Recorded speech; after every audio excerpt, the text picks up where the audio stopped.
Well, we've got Uri Alon from the Weizmann Institute. Thank you so much for joining us remotely, and we will turn it over to you. Thank you so much. Thank you.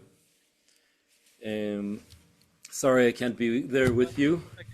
Lots of friends in the audience. This talk is a little unusual for me because I'll be talking about work that we did 20 years ago. And it was fun to remember. But I'm not an expert on what happened since. So please tell me if what I say is wrong or outdated. This is about how you get modular structure from changing goals over time, but they have to be modular goals. So many biological systems are modular, as the subject of this whole meeting. And modularity has a spatial, like a structural component where you have nodes linked together into groups. And it has this functional component, which means these groups have identifiable functions or sub-goals within the function of the whole system. And you can see that in organs, lung supply. By the way, how much time do I have? You haven't, can you hear me, Uri? Yeah. Okay. You have until 9:45. Okay. Lung supply oxygen to the liver. Liver supplies glucose to the lung. Proteins have functional domains. And genetic elements like enhancer has a regulatory role that you can see if you delete it. But simulations a lot of times produce non-modular solutions because there's just so many of them, and in some senses they're more optimal. For instance, they might use less components by sharing computation.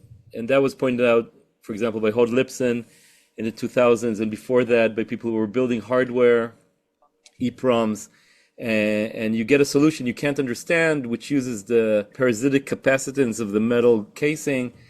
Evolution doesn't always help us by being modular, and being modular, of course, is important to us in order to understand things, because otherwise it's very difficult to understand the non-modular structure.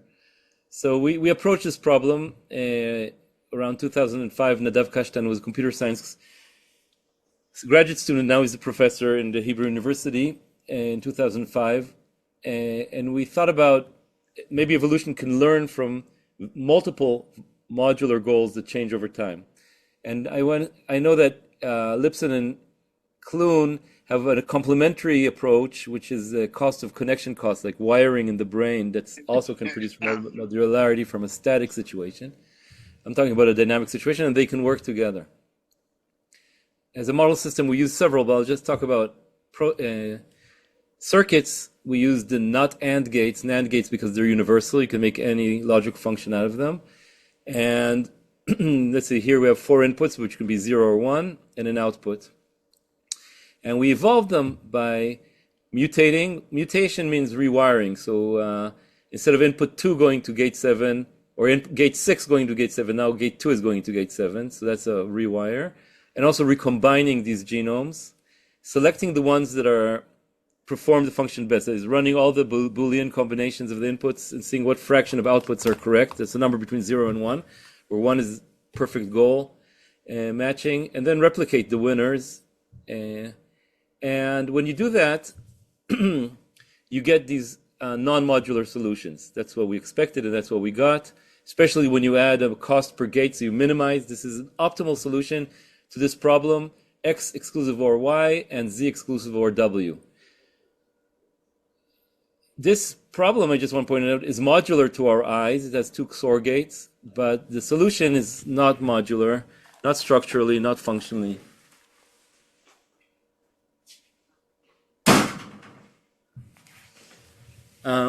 And then our idea was, and the goal is reached slowly. So this is 10,000 generations for this measly 4-input gate. And you have these long plateaus where the system is stuck on a local maximum. That kind of slowdown is typical of evolution simulations. So what we did was try to switch between goals. So it looks like even a more complicated problem. We take this X XOR Y and Z XOR W, but one time we give them AND, X XOR Y and Z XOR W for 20 generations. And then we switch the goal. So now we switch the fitness goal, right? We keep the population and switch the fitness goal flipping the and to an or, and then for 20 generations, and flipping it back to an and for 20 generations, and back to an or for 20 generations. So we're driving it crazy with two different goals.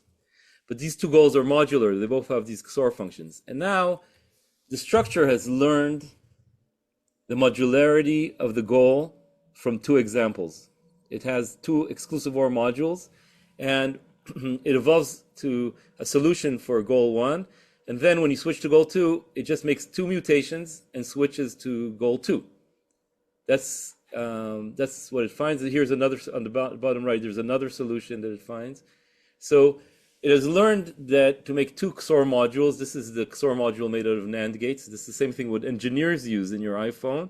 And the OR gate can be rewired to an AND gate with two mutations and back and forth. And what blew our mind was that it does it faster. So instead of 10,000 generations, it does it 5 times faster. It finds a solution in 2,000 generations. A solution that can be rewired quickly once you change the goal. By the way, can you see my cursor, my mouse? Yes, we can. Yeah, so here you switch the goal, fitness drops because you solved to the previous goal, but quickly you find those two mutations and you have goal 2, you switch the goal, you drop, but then go back to goal 1. So it not only finds a solution, it finds this rewirable solution. So I'll talk more about speed up soon, but this is, you can ask, is this relevant to nature?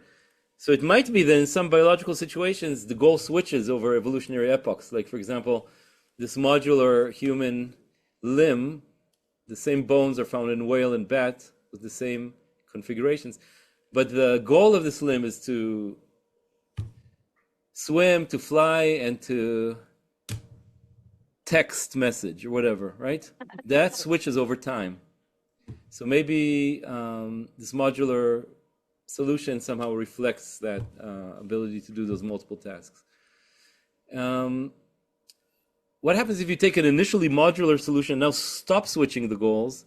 Turns out that you lose modularity because the non-modular solution is more optimal in terms of number of gates, and also there's so many of them. And so just in order to keep modularity, you need this varying goals. You need to vary goals in order just to keep the modularity. And that means that maybe in biology, if you never vary goals, you'll have a non-modular object. And maybe an example is the ribosome. The ribosome is made out of many RNAs and many proteins, but you'll be hard-pressed to say that ribosomal protein RL32 has a specific role. So, of course, the ribosome has input and output, etc. But it's kind of an example of maybe a non-decomposable machine, and maybe because it had the same goal for 1 billion years, which is transcribe any message into any protein. And I'm sure it does have some modularity, but maybe it's an example in an imaginary continuum we can have between modular and non-modular. And we had a paper with Merav Parter where we looked at bacterial metabolic networks, and we saw that bacteria that live in constant environments like symbionts inside cells where everything is supplied have lower modularity, even when normalizing for network size, than soil bacteria, let's say, that live in a presumably very variable environment. So maybe there's a continuum of modularity and non-modularity. And you can now use more complex functions, like this is an input function of 6 inputs, A or B, A and C, B and C, or C, A and B, C are XORs. And what we did here was switch goals, goal 1, goal 4, goal 2, goal 4, goal 3, goal 4, like that. And again, you find these modular solutions with 3 XOR gates and rewirable and ORs on the bottom here. And you can ask, how quickly do I need to switch? So it should be a sweet spot. If you switch too quickly between goals, you're really confusing and nothing happens. And that, I want to say, is also if you switch between two goals that are not modular in a certain sense. That is to say, in Boolean logic, it's a modular function is a function of x and y, a function of y and z. So if it's not a nested function like that, if you're switching unrelated goals, you also confuse. And if you switch too slowly, as I said, you lose modularity because it's like a constant goal. But there's a few decades of switching times where you get good, fast modular solutions. then we kind of drilled down into the speed up, because the speed of evolution is a pressing problem. Is it plausible that 65 million years ago, dinosaurs went extinct and some furry ancestor within 10 million years, or let's say 10 million generations, radiated out into primates, whales, bats, etc.? Is that fast? Is it slow?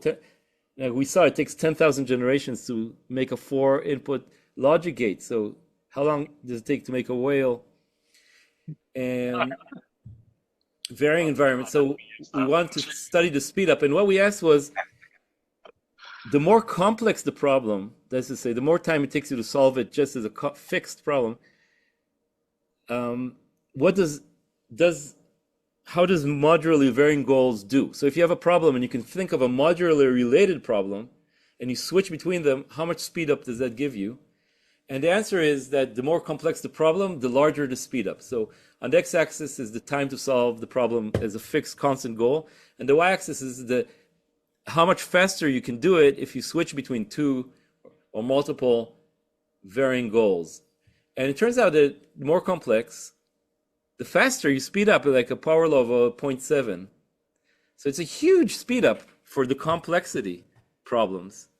And that's something that's really interesting to study. And maybe somebody's already studied it. I lost track. But here's we can kind of analyze what's going on. But I want to tell you in a cartoon, when you have a fixed goal, evolution, you have this landscape of fitness, and you get stuck on local maxima. And every direction is bad. So you have to, in order to jump to another maxima, you have to, lose fitness and then recover it, which is an exponentially slow process. And that's why it's so slow. But when you switch goals, you get a different situation. You start with one goal, you go up to its fitness maximum, but then when you switch, the entire fitness landscape switches because it's a new goal. And now you're in a high slope environment to go to this maximum. Now you switch again, and you don't get stuck. You switch again. You're in a high slope and you quickly go to this. And so you kind of climb these two fitness peaks. And if you try to think of an effective, like average fitness landscape or whatever, you see that you gain direction. And where do you end up? Because the two problems are modularly related, there's two peaks that are close to each other that solve them. And that's where you get it. So it's a kind of picture of providing a high slope region to this desirable solution, which also happens to be modular. And you do it very quickly, and that becomes faster the more complex the problem. It's something I think to think about. And then we also asked about generalization. So suppose we vary between several goals. What happens when we introduce a new goal that was never seen before? Suppose it was this limb. Suppose we go grasping, swimming, grasping, swimming, grasping, swimming, grasping, swimming, and now we have flying.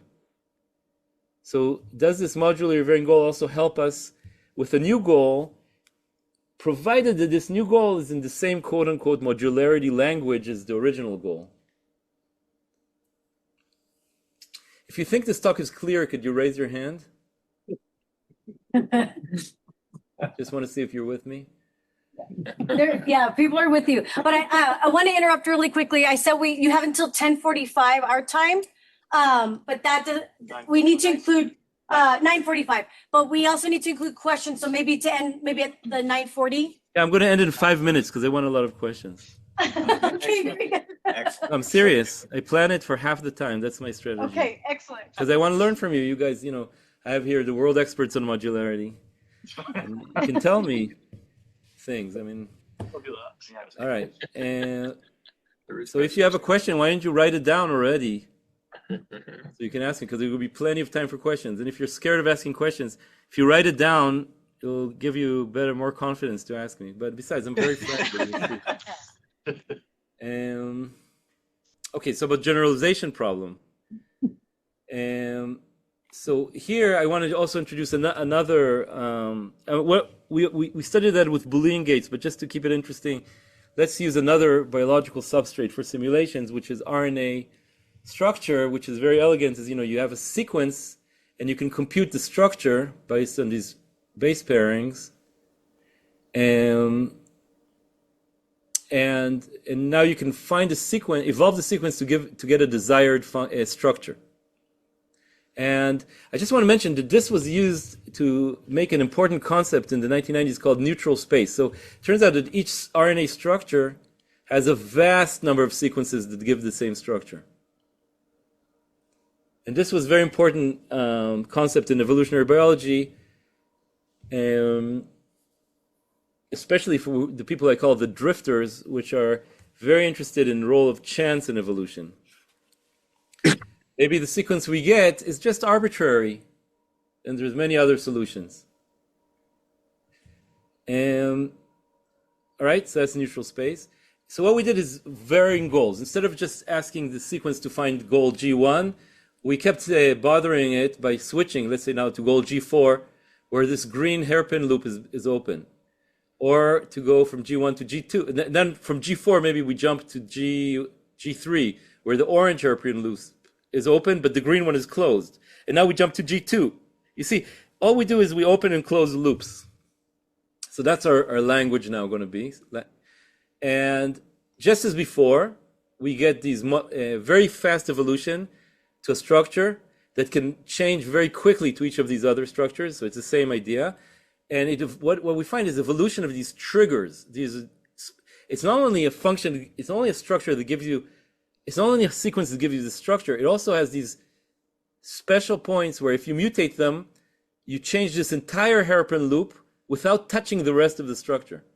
So these are triggers. Evolution not only learns today's structure, but also the other structures in the past, and provides these trigger points, which can quickly convert you to the new structure.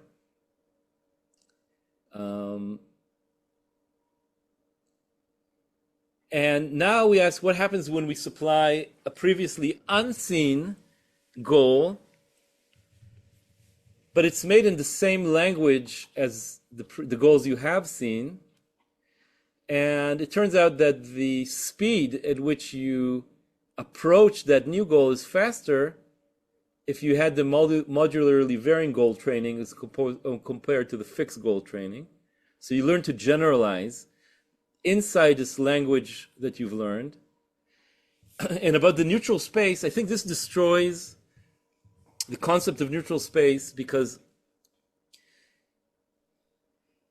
it really, in order to solve these multiple goals, it shrinks down the possible number of sequences. So the variation of sequences that give you the same structure, when you only try to find one structure, is high because there's neutral space. But in this situation, what you have is basically you have the neutral space for one structure, but you're constrained to be close to the edge of that neutral space, where it's close to the neutral space of the other structure and the other structure, and therefore, in the end, every base pair is precious and specific, and you have these trigger points and things. If you only look at today's structure, you lose a lot of the information in the genome that's remembering your past over your lineage. Okay, so now this is the last slide. One fascinating open problem for me has to do with this limbs. All right, so maybe there's a rationale why we have this modular structure in the limbs that can satisfy these different functions. But suppose now I want to change a bone length.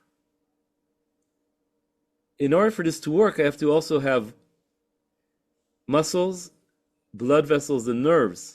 Otherwise, I have a dead appendage and I'm going to die. So I have to have these multiple changes at the same time in order for this to work. And that's one of the arguments of creationists. How can this be altogether? And Mark Kirshner, in his book, Facilitated Variation, has a very interesting suggestion here, or observation, that developmental biology has a follow the bone principle. So when the bone is longer, the other processes have the stochastic search. So for example, blood vessels look for muscle that has no blood vessel vasculature, and they shrink otherwise.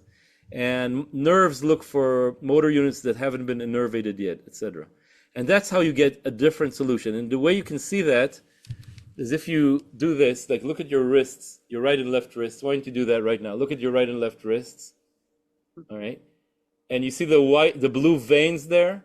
Can you see that? And notice that you have the same genes in the same environment, but the blue veins are different on your right and left arm. Do you know that? Oh, yeah. So that's because it's a random search. And that's how a combination of modularity, that can, let's say, lengthen this bone, together with a random search, can give you an integrated system that has huge flexibility. But to formalize something like that, I think, would be very interesting. So, as I promised, now it's 22 minutes after the hour, and I'm going to now stop and listen to your questions and answer your questions. I just want to acknowledge the team that did this 20 years ago. Mirav Parter is now a professor. She was a master's student. Now she's a professor in computer science, working on algorithms.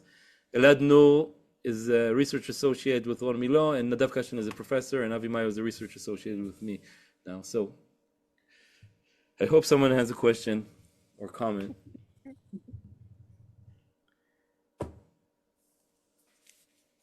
Thank you for that. Here you have a question. Really great talk. Thank you. Can you hear me? Yes. Yeah. Okay, great. So I have done my fair share of, with Boolean networks, evolutionary studies. You evolve them towards some fitness function. And what I found is that the results you get are super dependent on subtleties of your experimental setup. So how you choose your mutation rate, selection, et cetera, et cetera, et cetera. What can you say about the robustness of your results or of any results that you can get with such a setup? Like I'm talking specifically like your 2005 results. Yeah. So you're saying that evolutionary simulations are sensitive to a lot of choices. Yeah. What can you say about the robustness of these results? Mm-hmm. So what I do remember from 20 years ago is that in our paper we had 3 examples. The Boolean one, this one, turned out to be quite robust. But then there's another one we had in there which had to do with some kind of continuous vision problem, something like that. I don't remember exactly. That was not robust, and people couldn't replicate that. And then we had to understand what we did special. Nadav Kashtan did a lot of work talking with people. So I think one example in our paper wasn't robust, and I think this one is. Did I answer your question? Or maybe, kind of, but I mean, Yeah. set in a different way, right? More hyperbolic. You could say, I can set up an evolutionary study to find X. I can set up a slightly different evolutionary study to find something completely different. So how can we as a field know when we have chosen the right setup versus the apostrophe wrong setup? Yeah. Well, I think the finding that you get non-modular solutions is the norm. So if you find a setup where you get modular solutions, I would say understand what's special about it. That's what I remember. Do you agree with that? Mostly, yeah. Okay, and that's I think it's kind of I would even say it's a qualitative difference, and that's a question that you can is I think more easy to study. It's less sensitive than questions which are more like quantitative questions, like is it 0.2 or 0.3, something like that. So I'm sure there's many ways to get modularity, not only this one. And I would say if you have a complicated problem and you get a evolution of modularity out of it, it's worth studying. What do you think? I think so. I study it, yeah. And do you think it's possible to study using simulations? Yeah. Yeah. Okay. We've got another question. If you maybe let him know who you are. Okay. Joe Hellerstein from University of Washington. So great talk. I've enjoyed your papers for years. But I had a question. There's a lot of overlap here, which I'm sure you've noticed, between these kinds of simulations and training neural networks. And some of the carryover here, your introduction of new goals, corresponds to a lot of what's done in training neural networks where there's injection of randomness for exactly the same reason you did, that you don't want to get stuck in local optimal, the local minimum or a local maximum. Yeah. So one of the things that comes to mind to me is that instead of flipping goals with modularity, did you ever consider just injecting some randomness to see if you could then get away from the local extrema? Yeah, This is a classic problem in statistical physics. They call it simulated annealing, for example. So you can inject noise in the language of physics by raising the temperature, lowering the temperature. When you raise the temperature, you kind of go, when you lower the temperature, maybe you land on this hill. And then maybe you land on this hill. So that's a classic simulated annealing technique, or like in neural networks, introducing noise. And when you do that, you can speed up, but I don't think you can get modularity from a single goal. Do you agree with me? I mean, we tried it. I was actually asking, I don't doubt that. I was asking a slightly different question because I was more focusing on the speed up that you're talking about. Speed up, yeah. Right. That's the part that I was focusing on. Right. So this technique of simulated annealing or injecting noise is a classic way to speed up and avoid getting stuck, for sure. I don't think that it scales like this. I think the more complex the problem, the slower it goes, not the faster. Because of that's an interesting hypothesis. Did you do any studies to? Yeah, it's I'm not try and it's not exploit. me. It's called simulated So you annealing. compared it with random noise. In other words. Yeah, with similar. Yeah, exactly. Okay. So you don't get the speed up, and you also don't get modularity from that, because in order to get modularity, at least in the way we look at it, you need to have two examples, because otherwise it's not clear what the modules are. Well, just finish up on this because I know other people want to talk. I mean, certainly the experience in neural networks is you get, by injecting noise, you get much better solutions that are sort of more reasonable kinds of solutions. Now, I don't know how that corresponds to modularity, but it seems like there's potentially a connection there. Yeah, that's very interesting.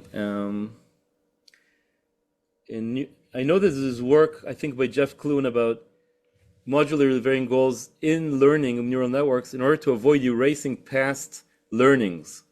So if you switch between problems, it somehow remembers the shared modules and you don't erase past memories.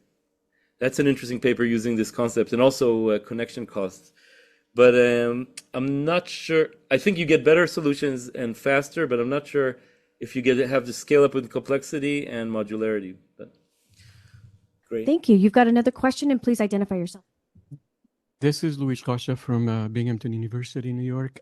So the question is the following. I wanted to ask something about the experiments with the RNAs you had later, that you showed the plot where there's these that you argued generalized better in the experiments, right? So and I'm curious, I mean, some people argue that when you say a system generalizes better, that it has to, in some way, forget more detail than others. So, I mean, in some sense, right? In order to generalize, you have to forget something.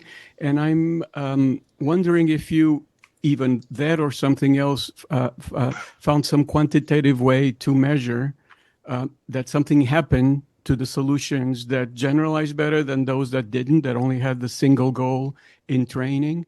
Other than the performance, right? I can see the normalized fitness, but did you identify anything else that can be quantified that differentiated between the solutions reached?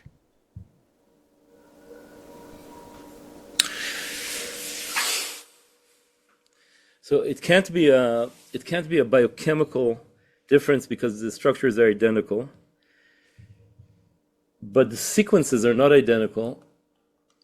So they have less variation. So one property I would look at is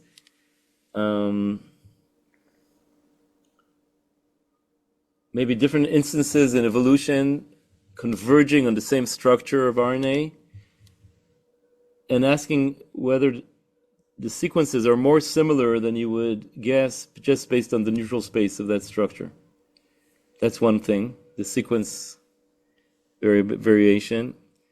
And another property is that, like you said, you forget. So if you win in generalizing to a certain set of novel problems, it might be that you're slower in generalizing to the orthogonal or completely different set of problems. That's a possibility. compared to fixed goal evolution. So I'm sure there's no free lunch and you lose some things. Did I answer your question? Thank you. Yeah. Oops, then am I on? Yes. I just wanted to hear your thoughts on that. Yeah. I think What do there's you an think? obvious solution. I never thought in this space in terms of the RNA space, so that's why I was curious. In other situations, we observe that you increase some kind of redundancy when you evolve things with multiple goals, right? So, but you know, we've done that more in abstract simulations with cellular automata and things like that, not so much with actual RNA models. When you say redundancy, what do you mean redundancy? Good question. My talk later today, I'll talk about that. But redundancy in two senses. One is redundancy because you have several things that do the same thing, and redundancy also in another sense of components that are there that do absolutely nothing or can be substituted by something else, right? So, yeah. Yeah. Okay, all these are really interesting questions, I think, to study for this case. I don't know the answer. We've got a few more questions for you. They're starting to trickle in more, so maybe we'll move a little faster through these. Go ahead. Yeah, hi. This is Herbert Sauro. So I want to push back a little bit on the, I don't know how hard a statement you're making that you can only get modularity with changing environments, but I didn't say that. I said that's one way. That's why, yeah. Okay, good. That's great because I have an example where that doesn't happen.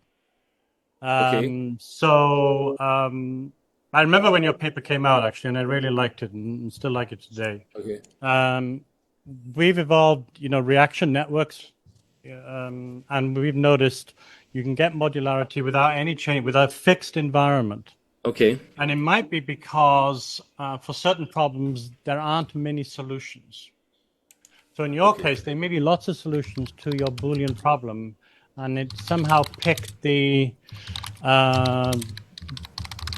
cheapest. I'm not sure what did you have you had a fitness on the number of gates? Yeah.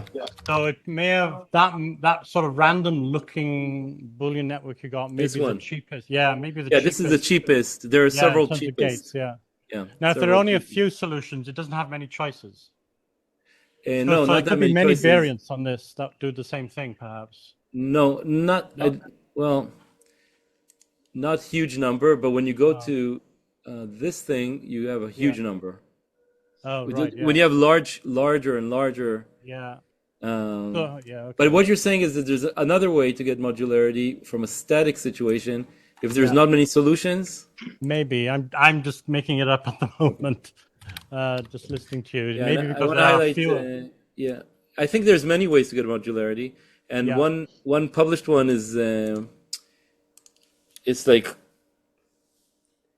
if in a spatial situation, like in the brain, if you want to avoid long connections because they cost you nerves, then you like to localize a function to reduce the connection lengths in a physical sense. That's another. That also gives you a static way to get modularity, and I'm sure there's more ways, but this is just one. What I discussed, I think, is one way. Yeah. Thanks. No, it was really interesting. I just the first time I ever saw it when I saw your paper first, so it was really interesting to see that idea. Yeah. Thank you. We've got another question. Hi, great talk. My name's Gary Ahn. I'm from the University of Vermont. I loved your talk because it confirms all my biases about how this works. And I think, looking at this, the quote unquote natural circumstance is constantly shifting goals, a constantly shifting fitness landscape, and a fixed goal environment. That's actually what's kind of artificial, because that almost certainly doesn't exist in nature. Okay. I did want to kind of address Joe's question about the relationship between noise and how that landscape actually fits, and that may actually represent different capabilities that are required to operate either within your somatic lifespan or transgenerationally, right? Because there's one way of thinking about whether or not your environment is quote unquote noisy, right? When you're just dealing with things on a regular basis intra-generationally. But then when you have your fitness function, that only comes about when you're doing this transgenerational sort of process. And Right. that probably is not as, that probably has a little bit more structure, right? Because the differential fitness landscapes represent different niches that arise out of your shifting environment that you do your search to try and find. So I think maybe when we think about, where the modularity exists and what the different roles that modularity may have, there's a distinction between what happens intragenerationally and intergenerationally. That's a good point.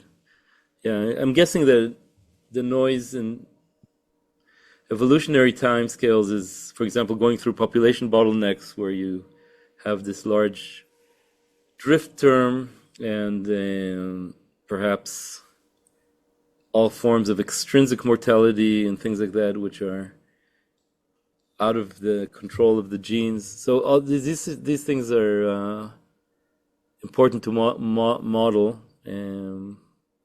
But from what I know from statistical physics, they'll have fantastic properties to make the solution more robust and quick.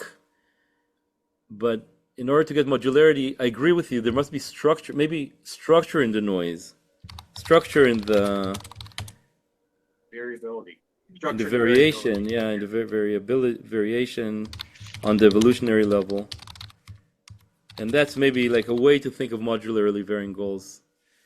One generation you have more food, one generation you have less food, one generation you have more food, you have less food, and you end up evolving intestinal system that has some capacity to adapt to both of these elegantly. I don't know, something like that. So it's sounds like that's an open question to discuss.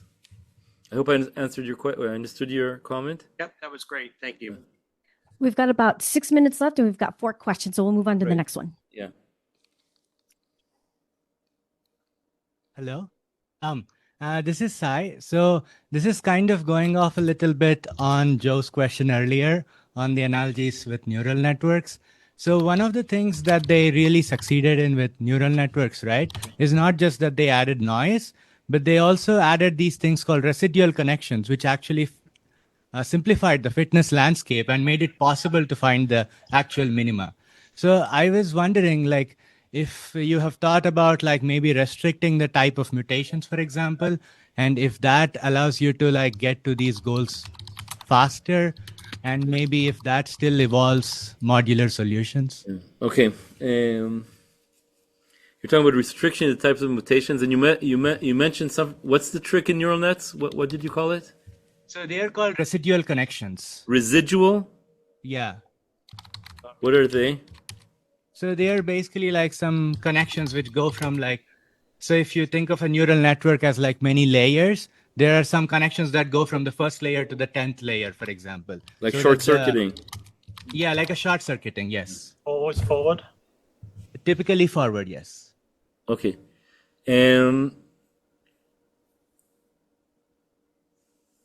So there's several things I want to say. One is there's something called canalization, which means the biological system has evolved so that mutations have phenotypes that are channeled in particular directions and not others, just because of the way the material is built. And that it's not different mutations, but different impacts on the phenotype. So that's one. And we have a paper about that.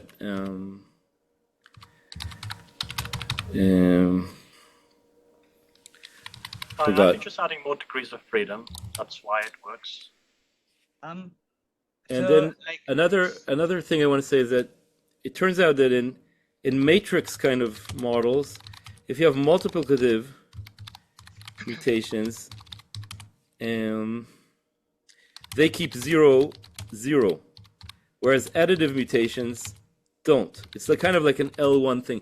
So the kind of mutation you apply can have very different consequences on the structure that you get. This 0, 0 thing, we demonstrated another property, not on modularity, but on what's called bow tie architecture, where there's many inputs, a small number of internal layers, and is a bow tie, that you can evolve a bow tie structure if your matrix has a lower kernel dimension, and then that just evolves if you have multiplicative but not linear mutations. So I think your question is very important, and maybe we should go to the next question just so everyone has a chance.